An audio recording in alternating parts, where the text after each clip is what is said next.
Okay, we are going to read chapter 9. Okay. I decided to spend my next lunch period in the library. I knew I could get there 2 different ways: the busy route, which went right past the cafeteria, and the quiet route, which went the long way around the office. I opted for the longer, quieter route, anything to avoid more stairs. As I rounded the corner, I nearly tripped over a boy sitting on the sidewalk, up against the wall. I glanced down. He was eating his lunch, all by himself. I looked away and mumbled, "Sorry," as I hurried toward the library. As I walked away, I heard him say softly behind me, "That's okay." I entered the library and sat my bag down on a table. I glanced around. I only saw one other student and a couple of librarians.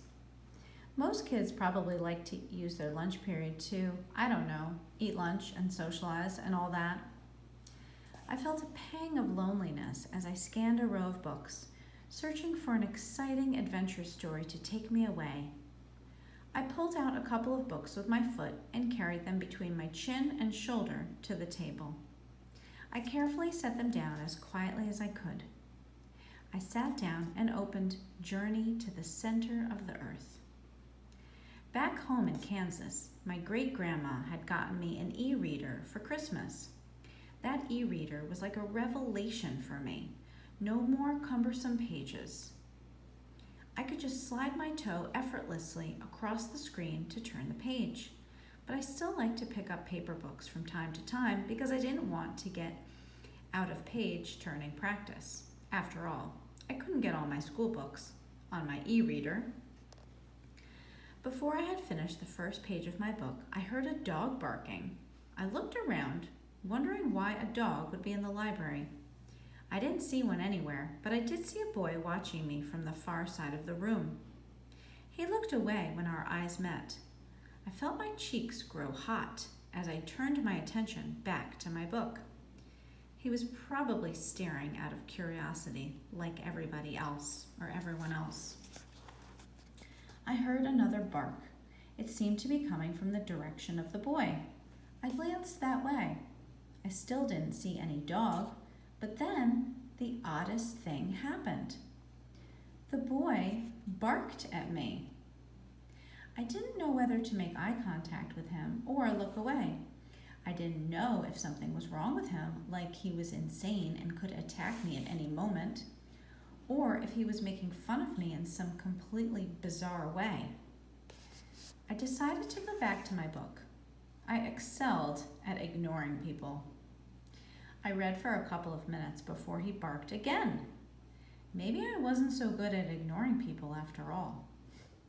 I got up from my seat and walked toward him. He stared down at his book as I came closer. When I was finally standing in front of him, he slowly raised his eyes to my face, his lightly freckled cheeks blazing red, much like mine. "I'm sorry," I said slowly, "but are you barking at me?" I hadn't thought this guy's cheeks could get any redder, but they did. "Yeah," he stammered, "I'm sorry. Are you making fun of me?" "Oh, no," he barked again. "I can't help it. I have Tourette syndrome." I stared at him. "You have what?" "Tourette syndrome," he repeated. "What's that?" The boy cleared his throat, barked, and then said, "Tourette syndrome is a neurological disorder that causes involuntary motor or oral tics." He tugged on his messy light brown hair in a nervous way.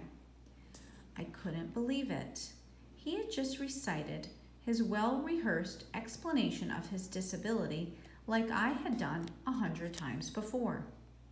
The boy looked from my face down to my non-arm area and exclaimed, "Whoa, you don't have any arms," in a "were you aware of this fact" sort of way. His response to my missing arms was so direct, I had to smile. I glanced down and shrieked, causing him to jump a little. "Oh my gosh! I knew I was forgetting something today. He sat there expressionless for a little while, like he didn't know what to make of my bad joke. How did you lose your arms? He finally asked. I shrugged. I'm always misplacing stuff. Probably left them in the fridge when I got the milk out this morning. Really, they could be anywhere. He grinned, then barked. Were they amputated for some reason? Usually people pretended they didn't notice my missing arms at all or acted weird about it like those girls at lunch yesterday. It was a relief to have someone be so honest about the thoughts in his head. I sat down at the table and leaned in close to him. He did not lean away from me. Instead, he leaned closer. Have you ever been to the circus? I asked him before beginning my newest story, one I hadn't gotten to try out yet. No? Well, I said. I used to be a trapeze artist. You know what that is, right? Don't they, hang from ropes and stuff, like acrobats or something? Oh, they do a lot more than that.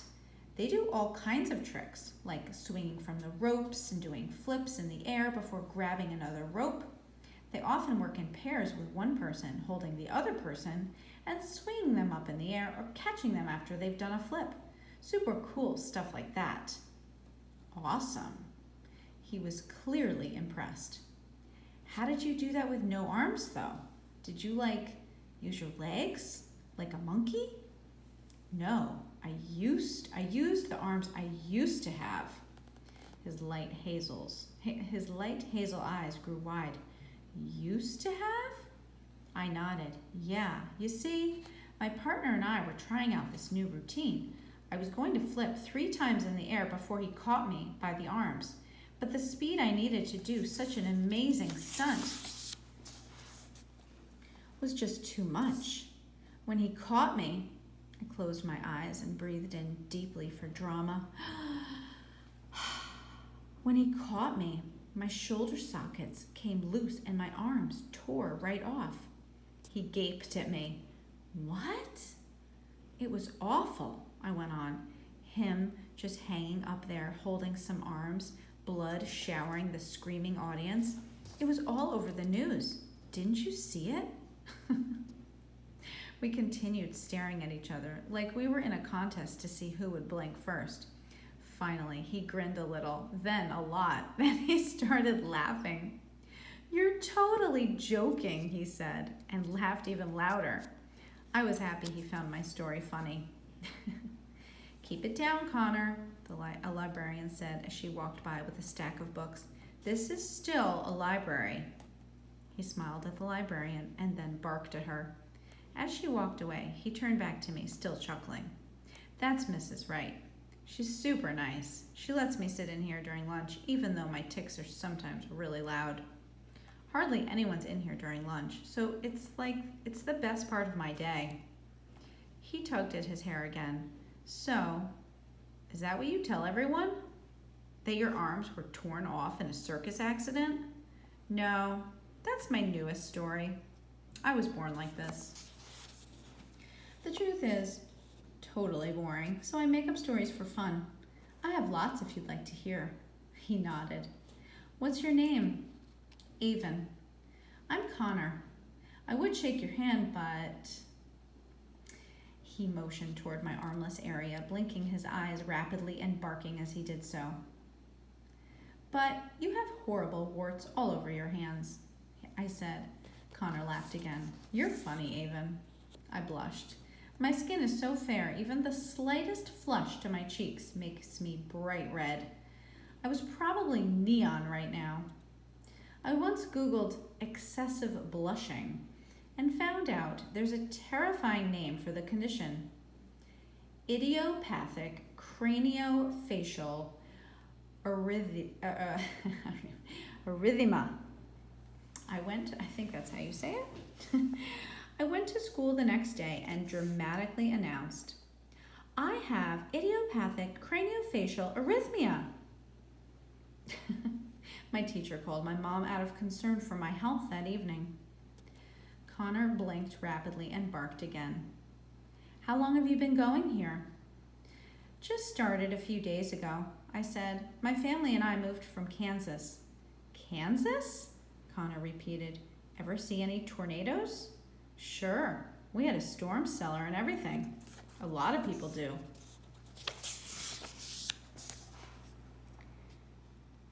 Did you ever have to get in it? Oh yeah, I said, but luckily our house never got destroyed or anything. I thought you were going to tell me some crazy story about your house getting swirled up in a tornado with you in it or something, he said. No, I just tell stories like that about my arms. Though, come to think of it, losing my arms in a tornado would be a great story. I can see how a tornado could suck them right up. I pondered this for a moment. I'll have to think of one later. Cool, can't wait to hear it, he said. I'd love to see a tornado. Connor jerked his head and barked again. So, why'd you move here anyway? My parents run a place called Stagecoach Pass. We actually live there, if you can believe that. That's so cool, Connor said. Not really. No, it is. I live in an apartment really close to it.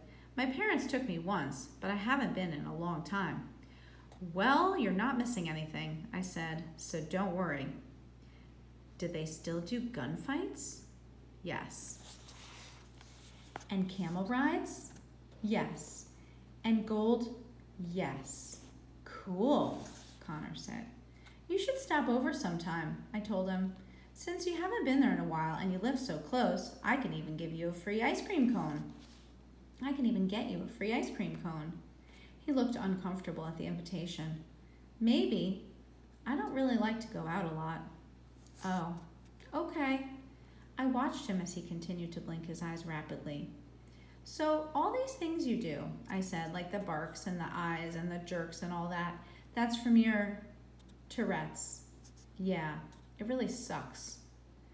You can't just hold it in like a yawn? Connor nodded. I can for a little while. I've tried before to act normal just at school and hold in all my tics. It hurts though. It's really, really hard to hold them in like that. And then when I'd get home, it would be a tic explosion like you can't imagine. It really upset my mom, and I would be so exhausted from holding them in all day and then letting them out all night that I couldn't even do my homework or anything. So I don't try to hold them in anymore.